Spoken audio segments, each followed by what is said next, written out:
3. 시문의 프로그램. 구절초 길옥순. 9월입니다. 새벽 오솔길 흰 구름대를 짓습니다. 그 길 따라 풀잎 이슬 한 방울 기지개 켭니다. 바람과 햇살 퍼지는 기슭, 억새 누웠다 일어나고 또 일어납니다. 거기 꺾이지 않은 9마디 석양에 물든 꽃잎들, 하루가 힘들었는가 꽃잎으로 하늘에 닿고 싶습니다. 그래서 9월입니다. 건강검진. 김순희. 낯설어서 더 익숙한 절차, 2회마다 한 번, 슬퍼서 가벼운 마음, 담담히 병원을 나왔다.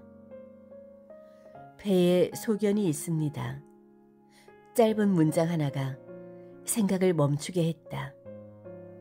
내일 일하는 CT, 암울한 기계 속에 누워 보여선 안 될 것을 보여줄까 두렵다. 천국과 지옥은 여들의 뒤에 아무 일 없기를 오늘 밤 2 손을 모은다. 국남지. 길옥순. 파란 하늘 아래로 연못들 이어진다. 여름도 아니건만 뜨거운 햇살, 간간히 불어주는 실바람, 마음의 여유를 되찾는다. 연못 위에 동글동글 연잎들이 모여 살고 이름 모를 물고기는 수초들 사이를 오간다. 커다란 연못 가운데 정자 하나, 누구의 쉴터였을까 덩그러니 놓여있다. 미안해. 2번째 이별. 유관인. 단발머리 중학생 시절 짝꿍이 있었다. 눈만 마주쳐도 웃음이 터졌다. 방학이면 친구가 보낸 편지를 기다렸다. 흐늘거리도록 읽고 또 읽었다. 우리는 서로 다른 고등학교에 진학했다.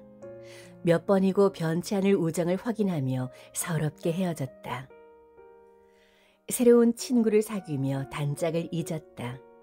세월이 흐른 뒤 평택고등학교 영어교사로 교편을 잡은 뒤 문득 그 친구가 떠올랐다. 누구에게도 안부를 들을 수 없어 그리워하기만 했다. 세월이 한참 흐른 뒤 전화벨이 울렸다. 수화기 너머로 나를 찾는 반가운 목소리가 들렸다. 한데 이어지는 뜻밖의 말에 머릿속이 하얘졌다. 5시가 마감이야. 한 건만 해줘.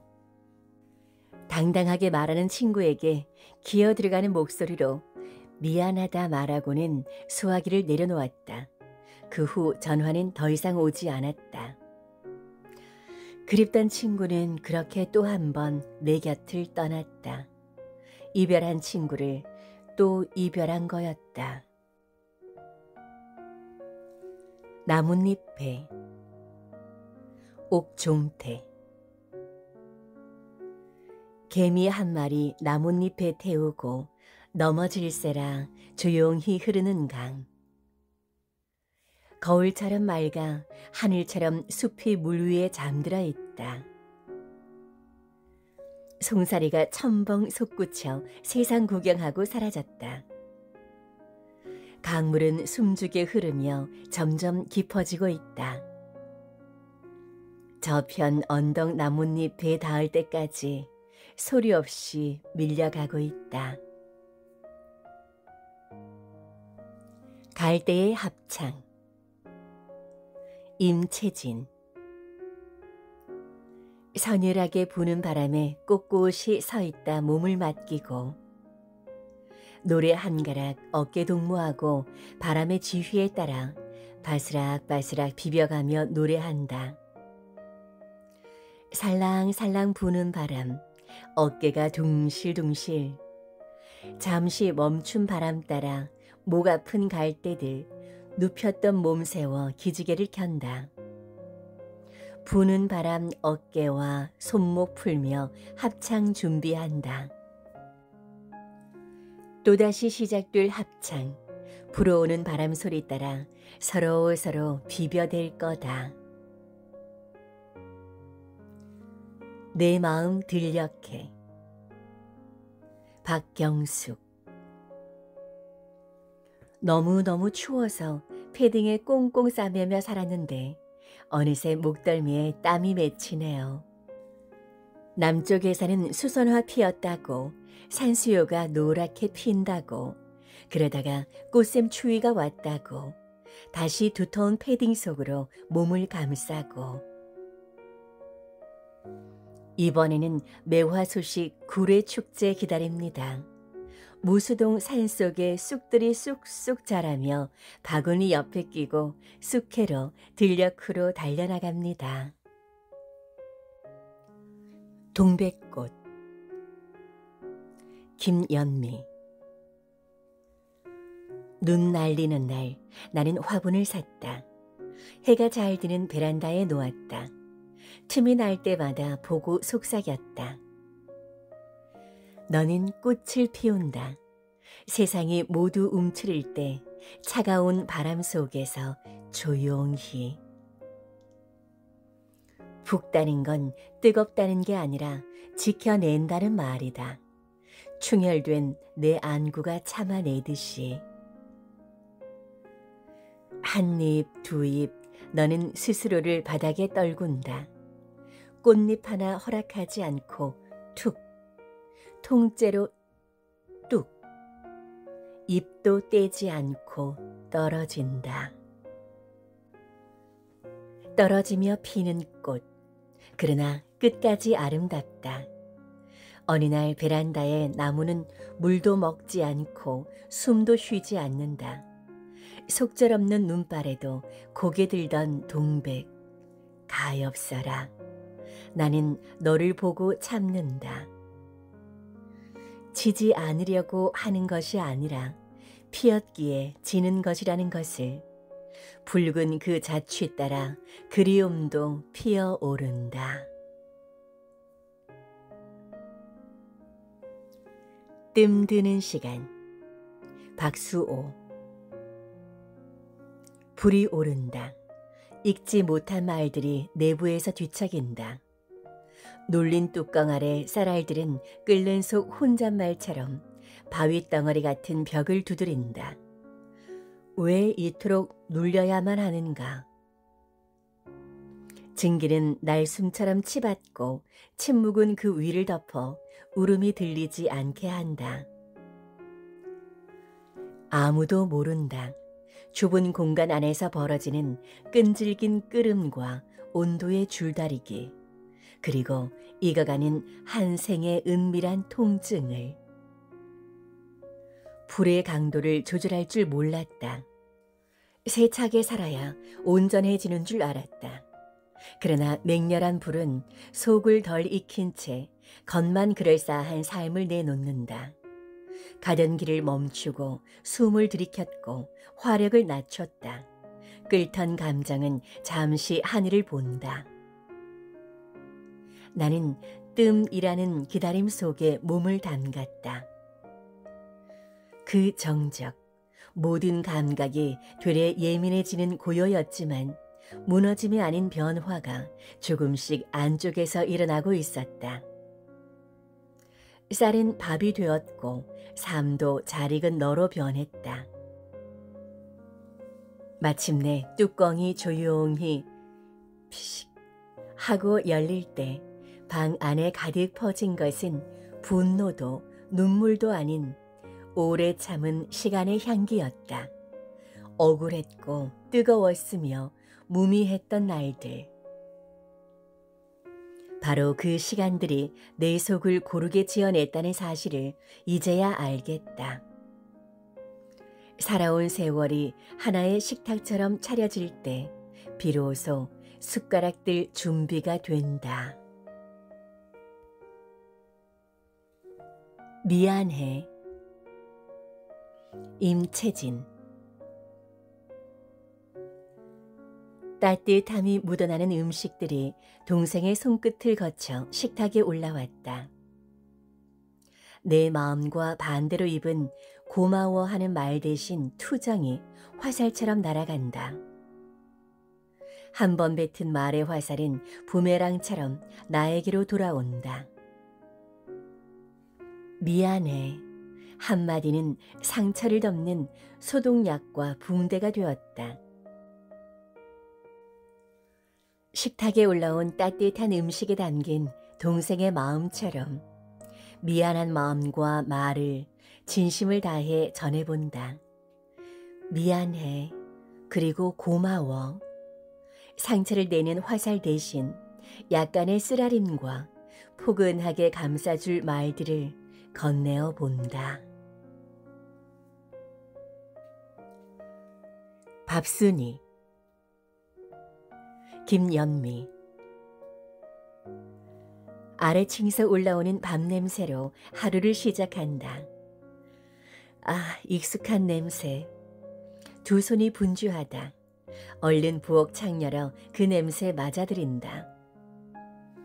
냄새로 엿보는 내가 요상한 사람일 수도 있겠지만 아랫집 일상에 걱정이 없음은 기분 좋다. 이웃의 무사함이 곧 나의 안위로 이어진다. 음식 냄새란 살아있습니다. 밥 먹었니? 밥 먹고 살만하니? 밥 한 번 먹자. 인사를 한다. 밥이라는 말 참 좋다. 비 오면 오징어 김치전을 부치고 여름엔 별로 좋아하지도 않는 콩국수를 애써 만들고 찬바람 불면 비지찌개를 끓이든가 김장김치 하나 믿고 사골곰탕 한가득 겨울을 나거나 힘들어하는 누군가에게 음식을 나누며 오히려 내가 위로받던 때가 있다. 밥 한 번 같이 먹자는 친구 문자에 담긴 다정한 힘을 믿는다. 매일 포근한 아랫집 밥 냄새에 위로받는 나. 나는 밥순이다. 봄이 오는 소리. 박순남. 새싹이 속삭이며 봄이 오는 소리. 시냇가의 수양버들 하늘하늘 움트는 소리. 하동마을 매화꽃 화사하게 웃음지며 노래 부르고 이산 저산 진달래도 손 흔들며 봄을 알리는구나. 안개. 옥종태. 자욱한 운무, 소란한데 조용하다. 해가 뜨면 살며시 자리를 내어준다. 누군가의 추억이 있다. 발걸음 자욱마다 안개에 묻혀 조용히 숨쉬고 세상 만사 내 뜻대로 흐르지 않는 오솔길, 가는 길목마다 만났던 크고 작은 별들의 사연. 이제는 흔적 없이 사라지는 안개 되어 보이지 않는 강물 깊은 곳에 가라앉고 있다. 시계. 박순남. 돌고 돌아도 마냥 그 자리. 다람쥐 쳇바퀴 돌듯 어느새 내 인생은 70km. 세월의 아쉬운 마음을 비우고 뒤돌아보고 생각해보니 마음이 즐겁고 웃음을 얼굴에 그려보니 행복이 넘치는구나. 내가 더 미안하다. 양경화. 모처럼 아내가 여름 옷을 사주겠다 하여 시장을 동행한다. 아이쿠 뜨거워라. 후후 불어가며 들이키는 장터 소모리 국밥 한 그릇. 배를 채우고 이마엔 땀방울이 송글송글 배어난다. 시장을 돌고 돌아 옷가지 몇 개 고르고 버스에 올라 귀가를 서두른다. 동네 어귀에 도착. 하차 중에 도로 경계석을 못 보고 발에 채이면서 아이코 비명소리와 함께 두 무릎을 꿇고 넘어졌다. 미안해요. 마치 조상님들께 큰 절을 올리는 모습. 피가 흐르는 무릎을 팔아서 품앗이로 챙기는 시각장애인이 된 벌. 안절부절 못하는 아내의 큰 눈동자가 안쓰럽구나. 그 눈동자 때문에 내가 더 미안하구나. 신발론. 박수호. 내 눈 대신 길을 잡아주는 단단한 바닥. 길은 언제나 뒤꿈치를 따라 숨쉬었지. 가고자 하는 마음 하나만 있다면 햇빛을 등에 싣고 바람을 타고 어디든 굽이쳤으니까. 오, 형제를 부딪히지 않게 바닥은 눈이 되어 앞을 비추었어. 혀가 되었으니 길을 읽어주었을지도. 달고 다른 삶을 일어서게 한 너, 끝내 두 짝사랑으로 저린 발을 받쳐주었을까. 이름 모를 그늘진 날, 너의 한 짝이 삶의 벽에 기대 사라졌을 때 나는 한쪽으로 기운 세계를 끌며 걸었다. 신도 발도 없던 시간, 발은 울음처럼 갈라지고 말라갔으므로 돌 위의 그림자조차 나를 피해 지나갔지. 긴 여울목을 건너 눈물도 뒤돌아보지 않던 고갯길 끝에 너는 다시 외짝으로 돌아온다. 넌 내가 잃어버린 눈의 모양, 되찾은 마음의 지팡이였다. 세상은 언제나 나를 밟지만 단 한 번도 나를 밟은 적 없다. 내가 이 길을 오래 걸어갈 수 있는 까닭은 내 발 아래 너를 딛고 내 가슴 속엔 너라는 사랑을 품고 있기 때문이야. 라고 나는 고백해. 아들에게. 정난순. 평생을 곁에 있을 줄 알았던 내 아들, 내 곁을 떠났네. 먼 곳은 아니지만 이사라니 너도 엄마를 두고 가는 그 마음도 가볍지 않았으리라. 흐르는 눈물을 감추려 삼켜보지만 떠나는 너인들 어찌 그 마음을 모르랴. 보고픈 마음을 잊으려 책을 펼치니 한 줄의 식구가 나를 깨닫게 한다. 춥고 긴 세월 함께 살아온 너. 떠나는 너도 같이 울고 있었다는 걸 지금사 깨닫게 되었구나. 참 좋다. 이영옥. 마음을 잘 만지는 네가 있어. 43년 만에 만난 동창이 있어. 부자가 된 것 같다. 든든하다. 따뜻하고 다정한 네가 있어. 외롭지 않아 위로가 되고 좋은 일이 있을 것 같다. 설레인다. 옛 친구가 이렇게 허물없이 좋은지 다 예쁘다. 내일이 오면 예쁜 네가 날 만나러 온다. 참 좋다. 친정 엄마의 여름. 김순희. 숨이 턱 막히던 8월 어느 날, 막내 늦둥이를 낳고 어찌 견디셨을까. 선풍기도 에어컨도 없던 시절, 젖은 손으로 팔을 주무르시던 그 모습 아직도 눈에 밟힌다. 그런데 나는 에어컨 켠 방 안에서 음악 듣고 운동하고 유튜브까지 본다. 피는 꽃. 유관임. 꽃을 보고 낭만을 떠올리기 전에, 꽃이 피기 전에 닥쳤을 모든 것들의 회방을 생각하시라. 꽃 피기 전에 울적였다는 소쩍새 소리는 추억 속에 묻어두었나니 이슬비 같은 달빛의 황홀함과 거칠게 핥히던 태풍의 광란과 4, 5월 폭포처럼 쏟아지던 귀뚜라미 처절한 울음과 섞여 새싹이 피었다면 과연 꽃을 가냘프다고 할 수 있을까? 바람에 흔들리는 줄기만 봐도 꽃이 얼마나 추억을 등집처럼 지고 있는지 그대 가슴 저밀 때가 있다.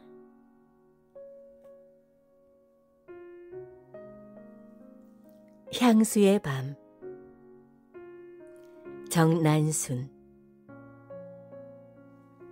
조용히 깊어가는 이 밤, 생각은 나와 함께 고향 발걸음 재촉한다. 풀내음 가득한 수슬바람은 옷깃을 여미고 향기 그윽한 아카시아 꽃잎. 5월의 훈풍을 타고 분분하게 흩날리던 내 고향 작은 언덕. 꿈도 많고 할 일도 많았던 그때가 오늘따라 사무치도록 그리워진다. 꽃샘 추위. 양경화. 시골 고향집들에게 영춘화, 홍매화가 활짝 흐드러지게 피었다는 소식 엊그제인데 갑자기 기온이 뚝 해동하던 땅속 새싹들과 꽃봉오리들, 밖으로 나온 개구리들이 화들짝 놀랬겠다. 나 또한 목이 칼칼, 콧물이 찔끔찔끔 하는데 봄이 참말로 봄이 온 건지. 편집 후기. 눈은 세상을 볼 수 있는 통로이자 동시에 세상으로 나를 보여주는 창문이다. 그렇게 보면 눈은 입력의 도구뿐만이 아니라 출력의 도구로도 이용되는 셈이다. 눈은 양방향이다. 양방향이므로 투명성이 있고 목적이 분명하다. 이렇게 세상 모든 사물의 이면을 볼 수 있으면 보이지 않는 뒤편의 세상을 관조하거나 응당 이면이 결국 자신의 영혼을 깨닫는 것임을 알게 될 것이다. 시는 대단히 복잡한 구조를 가지며 융합적이거나 아니면 독창적이다. 그러므로 어느 사람이 시의 시작에 있다면 그는 광부로서 자신의 영혼을 발굴하는 광부이다. 우리 대전 점자도서관 시문회 창작반 수강생들은 현실이라고 하는 산문적 모티브 안에서 자신을 모델로 세운다. 그리하여 내 속에 또 다른 나를 찾기 위하여 광부도 되고 연구원이 되기도 한다. 우리 수강생들은 현실과 비현실의 공간들을 기웃거리기를 주저하지 않는다. 자신을 현실 속에서뿐만이 아니라 비현실의 공간 속에서까지 발견하기 위해서다. 우리 대전 점자도서관 예비 시인들은 그동안 여러 편의 올록볼록 이야기 문집을 발간했다. 그들은 현실의 규칙과 사회 통념에 비껴가는 실험을 맛보았으며 때로는 그 현실의 강물에 육신을 띄워 흘려보내기도 했다. 한마디로 말해서 자신의 영혼을 이면의 세계로 암울하게 밀어넣는 과정을 완성했던 것이다. 그리하여 그들은 점점 현실이라고 하는 단단한 벽에 소리도 없이 부서지는 영혼을 보았을 것이다. 까마득 높아진 절벽을 맛보면서 더 이상 하늘 높이 올릴 수 있는 감성을 믿을 수 없을지도 모르겠다는 느낌도 받았을 것이다. 그러나 그렇기에 그들은 시인이다. 도시 어느 곳에서도 떠돌며 자신의 영혼을 누울 곳이 없다는 것을 깨닫는 시인으로 완성된 것이다. 대전 점자도서관 수강생들의 이번 문집은 새로운 시작을 위해 방향 전환할 수 있는 골목 입구에 서 있다. 이미 지나온 문집들에서 몇몇 작품들 속에 그러한 문구들이 다소 없었던 것은 아니지만 그런 문집들에서는 대체로 회환이라든가 사실 묘사에 그친 글들이 대부분이었다. 물론 이번 문집도 그러한 속성을 감출 수는 없겠지만 완성된 시인으로서의 발걸음을 내디딘 게 보여진다. 허상의 환영 속에서 빠져나온 듯한 느낌이 든다. 아마도 이번 문집을 통해 더 나아갈 시인과 뒤처질 시인들이 구분되지 않을까 싶다. 이제 화가의 기법에서 음악의 기법에까지 자신의 필력의 붓을 담궈야 한다. 말하자면 택시를 탈까 버스를 탈까 망설이는 자세로 정류장 화단을 서성이는 모양새에서 벗어나야 한다는 것이다. 이제 대전 점자도서관 수강생들은 적극적으로 오감이 가지는 이중성 내지는 이면에 대하여 곰곰 생각해 볼 필요가 있다. 그런 비틀림 속에서 자아를 찾고 캐내야 할 것이다. 그동안 대략 7년여 동안의 시문의 창작반 수강 세월이 화단 주변에서 관찰하는 시선이 아니었는가 싶다. 그런 관찰자의 시선으로는 자아를 끝까지 추적하지 못한 채 영원히 그 주변에서 머물다 떠나고 말 것이다. 화단을 감상하려면 꽃의 턱도 쳐들고 그 꽃의 영혼까지 흠향할 수 있어야 한다. 길가에 핀 코스모스를 감상할 게 아니라 길 위에 걸어가는 나를 찾아야 한다는 것이다. 그러기 위해서는 자신의 감상적 시선에 머물러 둘 게 아니라 그 내면의 삶에 초점이 맞춰져 있어야 할 것이다. 2025년 10월 23일 갈마동에서 대전 점자도서관 지도 강사 시인 허상욱